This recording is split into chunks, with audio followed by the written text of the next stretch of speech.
कहानी है रामपुर गांव की, जहां के मर्द महिलाओं को हमेशा नीचा दिखाने की कोशिश में रहते। अरे अभी तक खाना नहीं आया, क्या मुझे एक और शादी करने की जरूरत है? नहीं जी नहीं, ऐसा मत करना, वरना मैं कहाँ जाऊंगी। खाना लेकर मैं अभी आई जी। गांव की पंचायत में भी फैसले हमेशा औरतों के खिलाफ ही रहते। मैं जो फैसला सुनाता हूँ वो भगवान की आज्ञा होती है। इस लड़के ने अपने मन से शादी करके अच्छा नहीं किया। लड़के को घर भेज दो और इसकी शादी इसकी जाति की किसी लड़के से करवा दो, लेकिन ये लड़की, इसे तो गांव के बाहर निकाल दो। नहीं नहीं जमींदार साहब, ये क्या बोल रहे हैं? ऐसा नहीं हो सकता। मेरी बेटी मासूम है, इसे अच्छे बुरे की समझ नहीं है। अरे कहाँ जाएगी ये बेचारी? कहाँ जाएगी? इतनी चिंता है तो पूरे परिवार का गांव निकाला कर देते हैं। बेचारे पूरे बसे बसाए परिवार को गांव छोड़ना पड़ता है।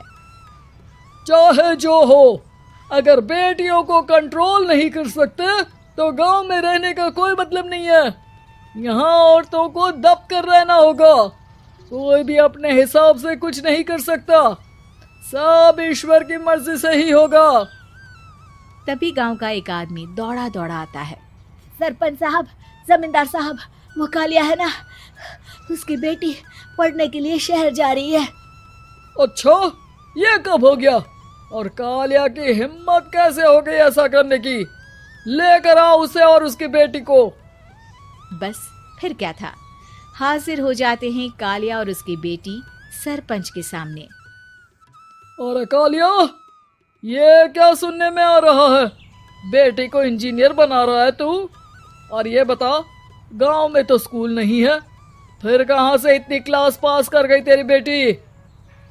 राधा, जो कि कालिया की बेटी है, उसे लगता है कि सरपंच उसकी तारीफ कर रहे हैं। सरपंच जी, मैंने ऑनलाइन पढ़ाई की है, डिस्टेंस लर्निंग से। सभी में मैंने अच्छे नंबर पाए हैं, जिसे देखते हुए शहर की इंजीनियरिंग कॉलेज में मुझे स्कॉलरशिप मिली है।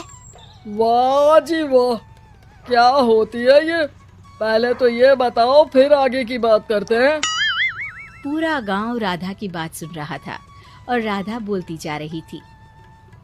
तो ऐसे मैं फ्री में एक अच्छी शिक्षा लेकर गांव में जो कुछ परेशानियां हैं, जैसे बिजली, पानी और इंटरनेट जैसी समस्याओं के लिए काम करूंगी।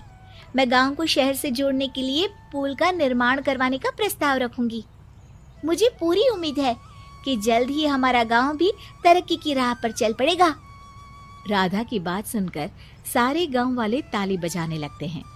सरपंच को समझ नहीं आता कि वो क्या करे। चुप रह नादान लड़की, गांव के खिलाफ जाने के लिए तुझे गांव से बेदखल कर दिया जाएगा, वो भी पूरे परिवार के साथ। और हाँ, अगर ठीक से गांव में रहना चाहती है तो ये पढ़ाई लिखाई छोड़ दे। हम तेरे लिए गांव का कोई होनहार लड़का देखेंगे। तभी गांव का एक आदमी बोल पड़ता है। अरे नहीं नहीं सरपंच जी, राधा बिटिया जो बता रही है, अगर वैसा हो जाए तो हम लोगों को पैसा कमाने के लिए बाहर नहीं जाना पड़ेगा। हाँ जी, और ना ही कोसों दूर पानी के लिए भटकना पड़ेगा। हमारे बच्चे भी अच्छी पढ़ाई कर सकेंगे और आगे बढ़ेंगे, ना कि हमारी तरह खेती करते बैठेंगे। क्यों गांव वालों, राधा बिटिया का साथ देना चाहिए ना। सरपंच देखता है कि गांव राधा के साथ है तो वो चुप हो जाता है। वो घर आकर अपने सलाहकार से बात करता है, जो बहुत ही चालाक किस्म का इंसान होता है। अरे सरपंच साहब, आपको बहुत ही होशियारी से काम लेना पड़ेगा। एक बार गांव तरक्की कर गया, यहाँ के बालक पढ़ लिए तो कोई ना पूछेगा आपको। और फिर ये जो बेटा और बेटी है ना आपके, इनको भी आम लोगों की तरह ही जीवन जीना होगा। हाँ, लेकिन करे तो क्या करे? वो ना आप मुझ पर छोड़ दीजिए, बस मैं जैसा बोलूं करते जाइए। अगले रोज सुबह जब गांव वाले सोकर उठते हैं तो राधा के घर के बाहर और साथ ही वो लोग जिन्होंने राधा का सपोर्ट किया था, उनके घर के आगे लाल रंग से कल आऊंगी लिखा होता है। कल आऊंगी, यह क्या होता है?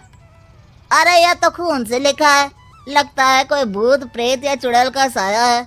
चलो सरपंच जी के पास चलते हैं। सभी सरपंच के पास जाकर उसे सारी बात बताते हैं। अरे ये तो बड़ी मुश्किल की बात है।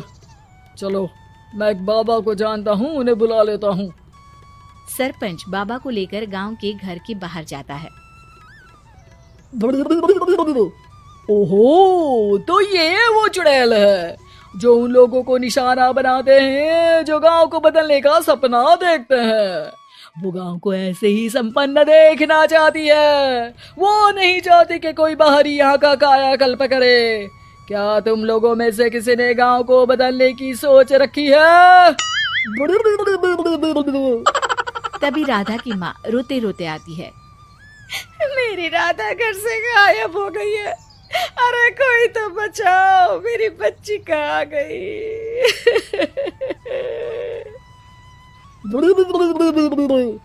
ले गई वो चुड़ैल, तेरी बच्ची को ले गई।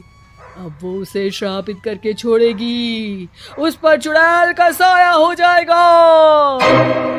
तभी बुरी सी हालत में राधा भी वहां आ जाती है। उसके बाल चुड़ैल की तरह फैले होते हैं और कपड़ों में खून लगा होता है। सभी राधा को देखकर डर जाते हैं। माँ, पता नहीं मुझे कौन उठा कर ले गया था। अरे दूर हो जा चुड़ैल, अब हम लोग इस गांव में नहीं रुकेंगे। अरे कैसी बातें कर रहे हैं आप? कल तो आप मेरे भरोसे गांव का हुलिया बदलने, अपने बच्चों को पढ़ाने और तरक्की उन्नति की बात कर रहे थे, तो आज क्या हो गया आपको?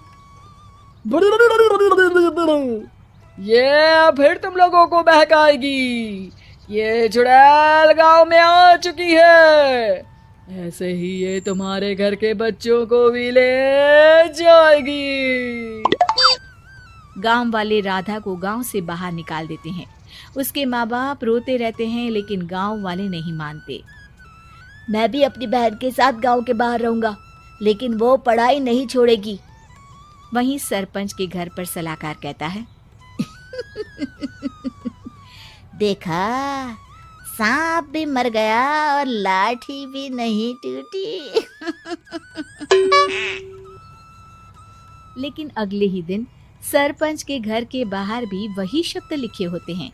और फिर सरपंच की बीवी कहती है, हमारी बेटी को किसी ने अगवा कर लिया है। तभी राधा का भाई वहां आ जाता है। अरे गांव वालों, मैंने सरपंच जी की बेटी को देखा था। वो चुड़ैल उसे उठाकर ले जा रही थी। अरे क्या मजाक कर रहे हो? नहीं नहीं सरपंच जी, आप नहीं जानते।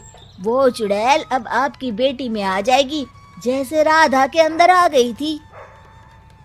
तभी सरपंच की बेटी वैसी ही हालत में वहां आती है जैसे राधा आई थी।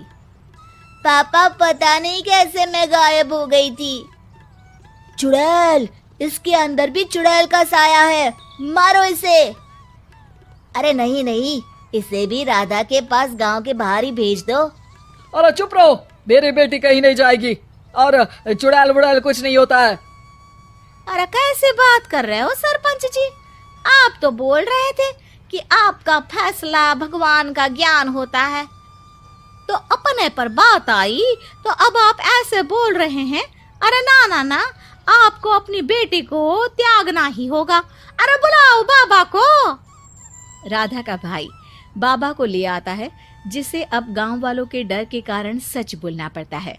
मैं कोई बाबा नहीं हूँ, मैं तो मोची था। ये सलाहकार महोदय ने मुझे कहा था एक्टिंग करने को। अब वो मुझे पैसे देने वाले हैं। अब मुझे माफ कर दो। गलती हो गई, मुझे माफ कर दो। तभी वहां राधा आ जाती है। देखा सरपंच जी, जब गांव के बच्चे साक्षर होंगे तो आप जैसे लोगों की चालाकी नहीं चलेगी। शिक्षा परिवर्तन संसार का नियम है, हमें भी समय के साथ चलना चाहिए। उम्मीद है कि आपको हमारी ये कहानी पसंद आई होगी। कृपया हमारे चैनल को सब्सक्राइब करें और सभी अपडेट्स के लिए बेल आइकन जरूर क्लिक करें। और हाँ, वीडियो लाइक और शेयर करना मत भूलिएगा। Bye bye.